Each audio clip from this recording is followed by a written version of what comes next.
Welcome to Let's Therapy, where we get real and raw about your mental health, faith, and blended family. We're your hosts, counselors Scott and Vanessa Martindale. Now let's therapy. Hey guys, welcome back to an episode of Let's Therapy. We are your hosts, Scott and Vanessa Martindale, and we are so excited that you've decided to join in today. We're going to be having a lot of fun talking about a topic, which is marrying into a blended family as a single, never married person and taking on the responsibilities that come from that situation. Yeah. So we're basically talking about me and how I did this. Because if you don't know anything about our story or the Blended Kingdom family story, I was single for a long time. I was professionally single, as I'd like to say. And then I met this absolutely phenomenal woman who had a son. And so all of a sudden, and we did not have a long courtship dating. So we dated, got engaged, and got married fairly quickly. Mainly, I think it was because Vanessa was like, "Listen, I got a plan, and you got to get with it, or right. I'm running this road, and you need to be on it." But that was a lot. Now, I will say it was a little bit easier for me because you had a son, and Michael was 6 when we met, 7 when we got married. Correct? Yeah. No, Okay. he was. Yes. Yeah. Yeah. So I think at the bare root of it, it was a little boy, and I knew how to have fun with a son, so that was fairly easy. Now, the rest of the process was a little bit more challenging. Yeah. So let's talk about how we do this, because I know a lot of people are in that situation. Maybe you've never been married before, and I've counseled a lot of couples who have been in that situation, and it can be fearful. Sure. There's a lot of fear that's associated. So two of the main ones that I think about are, one is fear if the child is going to accept me. Mm-hmm. Yeah. Or if I'm going to do the right things. Yeah. And the other fear is how his or her other biological parent is going to treat me. Yeah. No, So- those are two very big ones. Vanessa, we're going to talk a lot this from different situations, but I want to just touch for you for a second. Like, for you, how was that process? I think for the biological parent, so to speak, I think there's challenges within that because I remember being fearful that all of my baggage was going to negatively affect our relationship. Mm-hmm. So, and the co-parenting relationship that we had, was this going to be something that you were on board with, supportive of, and you were. And from the beginning, we had established all of those things. But, there were also a lot of other things like finances and child support and all of those things. And those are just, I think, some of the just, off the top of my head challenges. There's so many challenges that come, especially with someone who's never been a parent before too. I remember, and we've told the story before, but I remember coming home one day and you and Michael were playing Call of Duty. I thought that was perfectly fine for a 6-year-old. No. And, and you just didn't, you didn't have a clue. You were like, oh yeah, he probably is not old enough to be playing that game after we had that conversation. So, there's some little things like that. But, I think some challenges were that I was very fearful that because of all of the stuff that had gone on and some of the things that were currently still going on, you were going to, that was going to be a deterrent for you and you were going to leave. And so I had this constant fear of like, is this going to cause him to want to leave? Is this going to cause him to want to divorce me? Things like that. I think one of the other challenges is how is Michael going to treat you? And so I wanted you guys to so badly have a great relationship, and you guys did. You hit it off from the beginning. So we were very blessed in that area.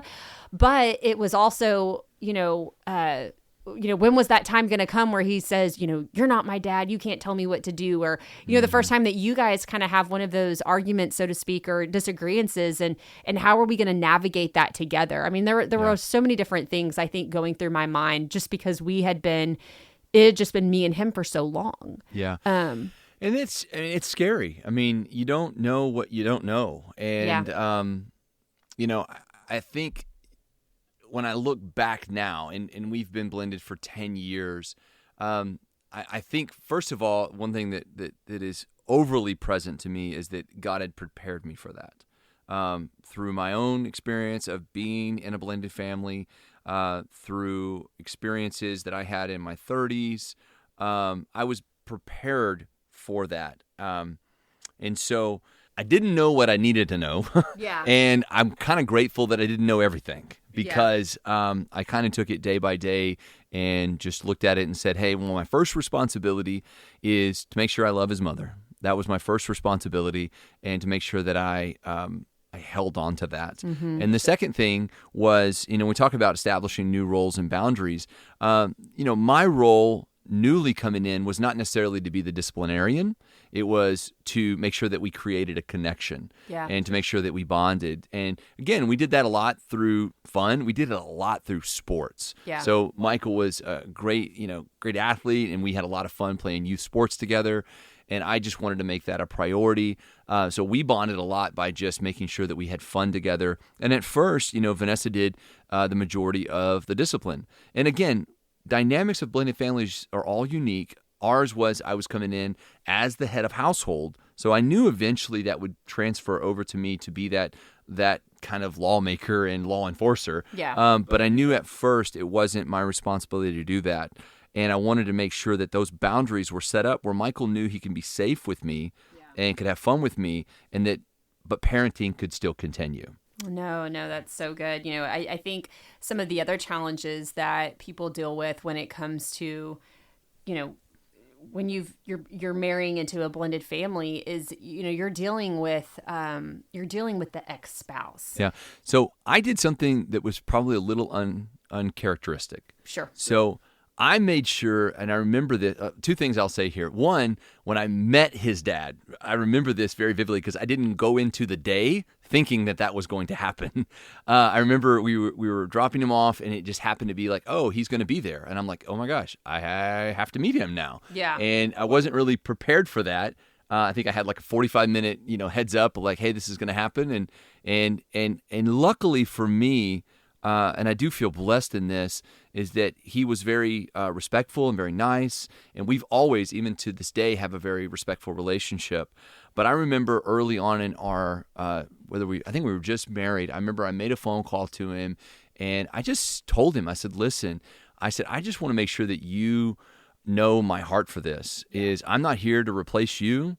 I'm not here to be anything other than a support to Michael and a husband to Vanessa. And I'm going to respect you. I'm going to include you as much as I can when you're not there. And it was almost like the conversation resulted in just the walls falling down because I knew that he was nervous as well. He didn't know who I was or the type of person. I would be extraordinarily nervous. And so I think it was just kind of this alarming, like, let me just diffuse anything that's going on. And the other part of that, and this is really not dealing with more of the children, but it was establishing, that, hey, the relationship that you guys had was also going to change. Yeah. Like, hey, we're going to be respectful. My primary position when I became your husband was your protector. And I wanted to make sure that if there was anything unhealthy going on, that I was protecting you. And so those things, when it came to dealing with an ex-spouse, for me, I decided just to basically dive in head first and be like, I want to make sure that I'm right here, right now. Yeah. And diffusing those situations. Yeah. And I think that was a big reason why it's been successful for 10 years, at least in that co-parenting relationship with him and I. Yeah.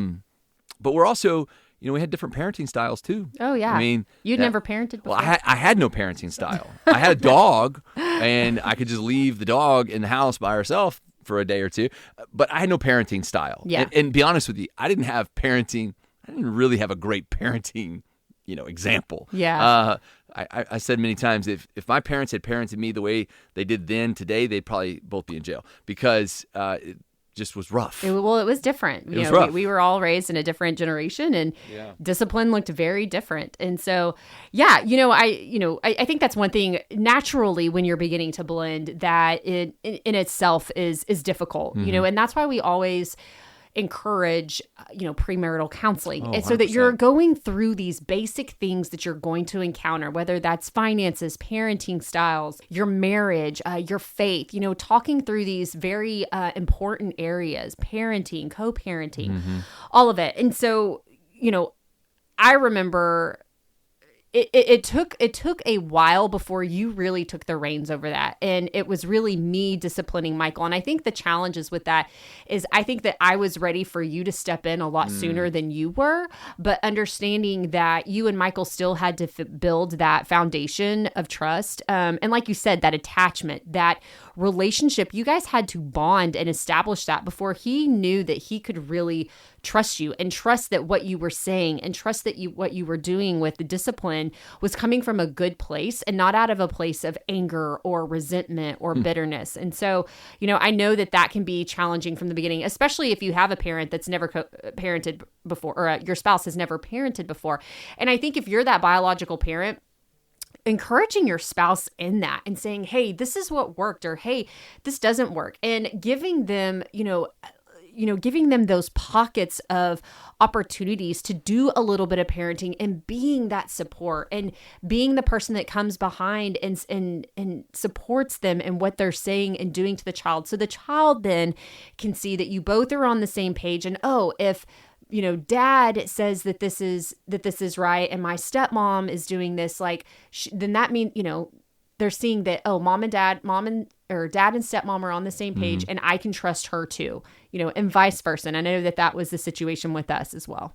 Yeah. And only because of God's grace, because we didn't have a manual or a book at that point. And I promise you, we made some mistakes along the way. I think that we didn't do everything perfect. But I'll just reiterate what you said. If you're a biological parent and you're listening to this and you have a step parent, you are, and I'll use this phrase loosely, but you are life and death to them. Like, the words that you speak are so powerful in giving that person the confidence to excel up to the level you want them to. Yeah. When they don't know what they're doing and they're looking to you for that affirmation, they're looking to you, because, parenting success doesn't look like success in that moment. You may make a rule, enforce it, and the child, just really loses it on you, and you're thinking, oh my gosh, did I just mess up? Yeah. And if you don't know that, then you don't know that. And you need that biological parent to step in and go, no, you were right in this decision. And also the collaboration that you mentioned, collaboration on discipline, even if the biological parent is the primary disciplinarian, collaboration should occur as well. Mm-hmm. So you guys should, get back into your quiet space and say, hey, this is what happened. Yeah. This is what I think. This is what you think. And biological parent taking in the consideration of what that step parent may think or what they experienced, and then moving forward from there. But love what you said about the admiration and just helping that person out. No, absolutely. Just being that support for them, because the step parent needs that they're experiencing so many things for the first time, and they need that support and they need that encouragement from you. And then I would also say, one of the last topics we're going to talk about is emotional baggage and past experiences. So this is, can be challenging to any blended family and even a nuclear family. We all have past experiences, our baggage, so to speak. And so whenever we don't deal with that or process through our emotions or any type of trauma that we have experienced, whether that's through divorce or the loss of a spouse, that can then carry into our new relationship, our blended family, into our marriage, our relationships with our children, our stepchildren. And so we want to make sure that we are unpacking that. And again, you guys, this is a mental health podcast. We are very much proponents of mental health and, therapy. And so getting in, again, with a biblical counselor that can help you process through this. We talk about inner vows a lot and kind of the landmine, so to speak, that, that maybe your spouse or your kids or stepkids hit, and there's this explosive reaction, and it's like, whoa, where did that come from? Where does that pain stem from? And it's something that we haven't dealt with that's kind of been under the surface. And when someone says or does something, it is then triggered, and it causes a response that we didn't mean to say or do that can be harmful to the relationships that we're building, especially in those step-parent and stepchild relationships, and even with your spouse. If you came from a marriage or a relationship where your spouse said or did something, and then you're experiencing them having these explosive reactions to some triggers, man, that can be very alarming, and it can be very triggering actually to the person that's on the receiving end of that. But also your stepkids, or that you're trying to establish a relationship and a bond with. If there's a that landmine is hit, so to speak, and they're like, whoa, I've never seen my step-parent react this way, say something like that. And then what you thought was 100 steps forward is now 200 steps back. And so making sure that we're processing our emotions and the things that we've experienced is very, very important. Well, and I will say this too, because I think this concept of, the biological parent bringing baggage. I want to add some air to this. Even if you've never been married, you have baggage you're bringing too. Yeah. So don't consider yourself like the good one, so to speak, and you're the only one that doesn't have any trauma in your background. You don't know the trauma you have sometimes until it explodes. Yeah. So baggage exists on both sides.